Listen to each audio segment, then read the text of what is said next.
7 India, सच दिखाने की हिम्मत। नमस्कार, न्यूज 24/7 इंडिया में आपका स्वागत है। मैं हूं आपके साथ निधि पाल। चलिए शुरुआत करते हैं आज की ताजा खबरों की। झाबुआ विधायक डॉक्टर विक्रांत भोरिया ने मंगलवार को जिला चिकित्सालय का औचक निरीक्षण किया, जिसमें विधायक को जिला चिकित्सालय में अनेक कमियां पाई गईं। जब डॉक्टर विक्रांत भोरिया ने जिला अस्पताल पहुंचे तो निरीक्षण के दौरान एक्सरे मशीन और बायोकेमिस्ट लैब बंद मिली, जिसमें आम लोगों सुविधाओं का लाभ नहीं मिल पा रहा है। वे परेशान हो रहे हैं। निरीक्षण के दौरान विधायक भोरिया ने अलग वार्डों जाकर जायजा लिया और मरीजों के साथ चर्चा की। साथ ही भर्ती मरीजों के साथ आए मरीजों से भी चर्चा की। डायलिसिस वार्ड, फिजियोथेरेपी वार्ड का निरीक्षण करते हुए भोजन की व्यवस्था के संबंध में चर्चा की। विधायक विक्रांत भोरिया ने भोजन नाश्ता की गुणवत्ता पर विशेष ध्यान एवं साफ सफाई की व्यवस्था पर ध्यान रखने की बात कही। निरीक्षण के दौरान जिला चिकित्सालय की एवं मरीजों की सुरक्षा पर विशेष ध्यान देने के निर्देश भी दिए। निरीक्षण के दौरान विधायक भोरिया ने भवन से पानी रिसने और भवन के छज्जे टूटे पाए जाने पर नाराजगी जताई है तथा मरम्मत के निर्देश भी दिए गए। उनके द्वारा जिला चिकित्सालय में रेडियोलॉजिस्ट पद खाली पड़ा है, उसको लिए कलेक्टर एवं भोपाल से भी चर्चा करूंगा। उन्होंने कहा कि वही नगर में आवारा कुत्तों के कारण नगर सहित कई लोग घायल हुए हैं, जो नगर पालिका का कार्य था, लेकिन वे अपना कार्य सही तरीके से नहीं कर रही हैं। वही झाबुआ से स्वास्थ्य कैंप में सिकला सेल एनीमिया के मरीजों के लिए आगे कार्य किया जाएगा, जिस पर से इसके इलाज के लिए बेहतर उपचार दिया जा सके। वही झाबुआ जिले भर में झोला छाप डॉक्टर कार्य कर रहे हैं, जो कि लोगों के जीवन के साथ खिलवाड़ है। ऐसे लोगों पर कार्रवाई होनी चाहिए और इन सभी लोगों पर लगाम कसी जाएगी। निरीक्षण के दौरान civil surgeon Shri Malviya, doctor Raj Sawant Chauhan, Yogesh Ajnar, doctor Chopra, Congress Narvesh Amliyar, NSUI अध्यक्ष हेमेंद्र बबलू कटारा, पूर्व पार्षद रोहित हटीला पप्पू गफरान सहित कांग्रेस कार्यकर्ता मौजूद रहे। झाबुआ से राकेश पोतदार की रिपोर्ट।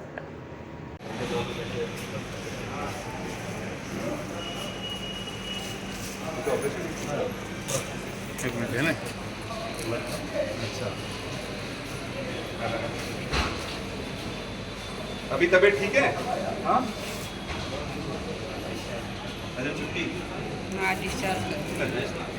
हाँ, आगे कमान में क्या क्या जांच हो रही है, क्या नहीं, सब कुछ हो रहा है। चलो झाड़स को लिया था एक मोड में। हाँ, अपना डिस्ट्रिक्ट हॉस्पिटल लाहौर को झाड़स में लिया, लोग आ जाते हैं तो फिर हम उनको पीडियाट्रिक वार्ड में रख लेते हैं। और फिर जो एडेल्ट वाले हैं तो वो मेडिकल में। अपने सिविल को लेकर कोई ड्राइव चालू करी थी नहीं अपन ने अभी तक? अभी चल तो रही है सर, अपन ने सर इस मिशन मोड में जो है लगभग 6 लाख लोगों को अपन स्क्रीन कर चुके हैं। अच्छा, कर चुके हैं। हाँ सर, और उसमें अपने लगभग 1,000 के समथिंग अपने डिसीज निकले हैं और लगभग 13,000 हमारे पास में ट्रेड हैं सर। और लगभग 200 के करीब हमारे सिकल थेल और हीमोफीलिया ये सब मिक्स वाला है। तो लगभग 1200 का आंकड़ा है जो हमारे पास में रोटेशन में है। इनको हमको ब्लड ट्रांसफ्यूजन की ज़रूरत पड़ रही है, हाइड्रोक्सीयूरिया दे रहे हैं। अपने पास कोई मोबाइल यूनिट है क्या? अगर मान लो सर RBSK की टीम हमारी सर मोबाइल करती है और एवरी CHO सर हमारा उनको हमने लाइन लिस्टिंग दे दी है, तो वो जो है उनको ट्रीटमेंट प्रोवाइड करते रहते हैं। जैसे अगर अपने मोबाइल टीम है तो उसका मूवमेंट क्या रहता है कि हर गांव में जाना है, कैसे करते हैं? सर वो गांव-वार जाती है, एक ब्लॉक में 2 ब्लॉक RBSK की टीम 2 टीमें हैं सर। तो हर बुधवार को तो सर वो VHND डे रहता है, तो उस दिन वो आंगनवाड़ी पे और वहाँ गांव में जाती है, वहाँ इन बच्चों को देखते हैं। प्लस स्कूलों में उनका डे रहता है, डे बाय डे, तो वो स्कूलों में भी विजिट करते हैं। उनको टारगेट दिया जाता है कि आपको हर आंगनवाड़ी और हर स्कूल प्राइमरी, कम से कम प्राइमरी सारे स्कूल सब कवर करना है तो हो गए क्या विजिट में। हाँ सर, लगभग अपने अब सर न्यू एडमिशन आता जा रहा है, उनका अपना टेस्ट, बाकी अदरवाइज अपना सर सभी टेस्ट हो चुके हैं, जो लगभग मैं बता रहा हूँ कि 6 लाख के करीब हमारे हो गए हैं। और रूटीन की भी सर हमारा इन्वेस्टिगेशन अभी कंटिन्यू है और आ रहे हैं सर निकल के पेशेंट अभी तक बहुत ज़्यादा है सर। बहुत है ना, तभी वही तो आज एक्चुअली में सुबह एक के मौत हो गई उसकी, पॉल मुनिया के बेटे की, जवान बेटे की मौत हो गई, सिकल सेल ट्रेट का केस था। तो अभी वहाँ से आया, मैं तो इसलिए मैंने पूछा, मैंने बोला कि सिकल सेल ट्रेट के लिए अपन क्या कर रहे हैं, क्योंकि यहाँ बहुत ज़्यादा है। सर अपने पास में सर अभी हाइड्रोक्सीयूरिया अवेलेबल है, वो सर हम डेली दे रहे हैं। प्लस सर जो ब्लड की रिक्वायरमेंट रहती है तो सर हम यहाँ पर बुलाते हैं। अभी सेंटर हमारा यही है, हम सारे पेशेंट अधिकतर हमारे जो ब्लड की रिक्वायरमेंट होती है वो यहाँ आते हैं। पहले सर दाहोद जा रहे थे तो वो सर अपना कन्वे अब कम हो गया क्योंकि इसका 2-3 साल में हमारा अच्छा प्रचार हो गया इसका, तो सारा पेशेंट भी हमारे पास में आ जाते हैं। लगभग हमारा हर महीने सर ये 50+ हमारा BT लग जाता है सर। 50+? हाँ सर, ना इतना ब्लड? हाँ सर। अच्छा वो अभी बन रही है सर। बन रहा, एक नया बन रहा है बट अभी पुराना अपना जो रन जो तो काम चल रहा है हाँ। रिनोवेशन रिपेयर का बिल्डिंग का वो भी चल रहा है, 2-3 महीने हो गए।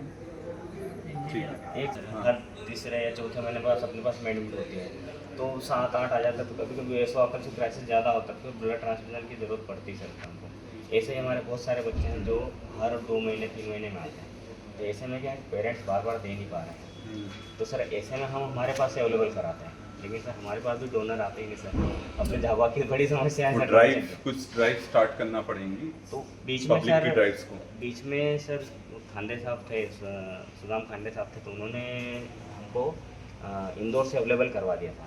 लेकिन सर वो भी अभी सर वहाँ भी अभी बंद हो गया है वहाँ से आना। तो कभी सर ये वो अपन वापस को यहाँ इनिशिएट होके वहाँ से वापस से पेक्सेल हमको मिलने लग जाए तो ज़्यादा ईजी होगा सर। मैं बात करूँगा। इस अस्पताल का निरीक्षण करने में आया था और सारी व्यवस्था का जायज़ा लिया है। जो दिक्कतें आ रही थी, कुछ मनुष्यों को काफ़ी समय से आ रहा था कि डायलिसिस मशीन में दिक्कत आ रही है, एक्सरे मशीन में दिक्कत आ रही है, लेबॉर्ट्री नहीं चल रही, तो आज इस चीज़ का पूरी तरह से निरीक्षण करा है। लेबॉर्ट्री में दिक्कत है, जो मशीन ख़राब हुई है बायोकेमिस्ट्री की, तो उसको मैंने जल्द से जल्द चालू करने के लिए इनको निर्देश दिए हैं। साथ में अभी आज एक्सरे में भी समस्या आई है और एक्सरे यूनिट पूरी तरह से बंद है, तो टेक्नीशियन आ गए हैं, उनको भी निर्देश कर दिया गया है। बाकी जो अस्पताल को लेकर समस्याएं आ रही है, डायलिसिस मशीन अभी तीनों की तीनों पूरी सुचारू रूप से चल रही हैं और जैसे OPD में या फिर बेड की समस्या आ रही है तो उसको लेकर भी मैं कलेक्टर मैडम से भी चर्चा करूंगा और जिन जिन सुविधाओं के लिए भोपाल भी जाना पड़े तो उसके लिए भी जाऊंगा। पर हमारी कोशिश हमेशा ये है कि मरीज़ों को किसी तरह की कोई दिक्कत ना हो और डॉक्टर्स को भी यहाँ पर अच्छे से काम करने की पूरी सुविधाएं मिले और ऐसा समावेश होकर हम झाबुआ के स्वास्थ्य को लेकर गंभीर तरीके से काम कर सकें। रेडियोलिस्ट भी नहीं है यहाँ पर, रेडियोलॉजिस्ट नहीं है। रेडियोलॉजिस्ट की एक समस्या मेरे पास आई है तो निश्चित तौर पर मैंने इनसे एक प्रतिवेदन मांगा है और उसको लेकर कलेक्टर से और भोपाल में भी DHS से मैं चर्चा करूँगा। अच्छा सर, ये आवारा कुत्तों ने कल कुछ लोगों को घायल किया है। ये नगर पालिका की बहुत बड़ी चूक मैं मानता हूँ कि नगर पालिका की जवाबदारी है जितने भी आवारा पशु हैं उनको सही जगह पहुँचाने का काम उनको करना चाहिए, पर शायद नगर पालिका अपना काम अच्छे से नहीं कर पा रही है। तो अगली बार जब बैठक होगी, और आज भी मैं नगर पालिका समूह से बात करूंगा, क्योंकि इस तरह से जितने भी आवारा पशु हैं उनको उचित जगह पहुंचाएं ताकि जो आम जनता है, जो बच्चे जिस तरह से शिकार हो रहे हैं वो ना हो। स्वास्थ्य कैंप लगाया गया था यहाँ पर, क्या आंकड़े आए हैं? स्वास्थ्य कैंप लगा था, उसमें कुल मिलाकर 6 लाख मरीजों का जो सिकल सेल के लिए जांच हुई थी और उसमें ये करीब 13,000 को सिकल सेल ट्रेट आया था, 1,000 को सिकल सेल डिजीज़ आया था, तो करीब आप मिला ले 14 से 15,000 लोग उसमें पॉजिटिव पाए गए थे सिकल सेल के लिए। और मैं आज मैंने इनको ये भी बात हमारी चर्चा हुई है कि किस तरह से हम ज़्यादा से ज़्यादा लोगों तक पहुंच सकें ताकि आंगनवाड़ी और गाँव तक जाएं, ताकि ये जो सिकल सेल की बीमारी है जब तक इसका प्रॉपर डायग्नोसिस नहीं होगा तब तक इसका इलाज नहीं हो सकता है। तो वो भी निर्देशित करा है कि ज़्यादा से ज़्यादा इसकी जांच हो सके और मोबाइल यूनिट्स के माध्यम से इसके ज़्यादा से ज़्यादा प्रशिक्षण हो। अच्छा, झोला छाप डॉक्टरों के लिए आप क्या कहेंगे? देखिए, मैं कहूँगा कि किसी भी व्यक्ति को किसी की जान के साथ खेलने का अधिकार नहीं है और अगर कोई अनैतिक तरीके से इलाज कर रहा है तो वो चीज़ सही नहीं है, गलत है और इस चीज़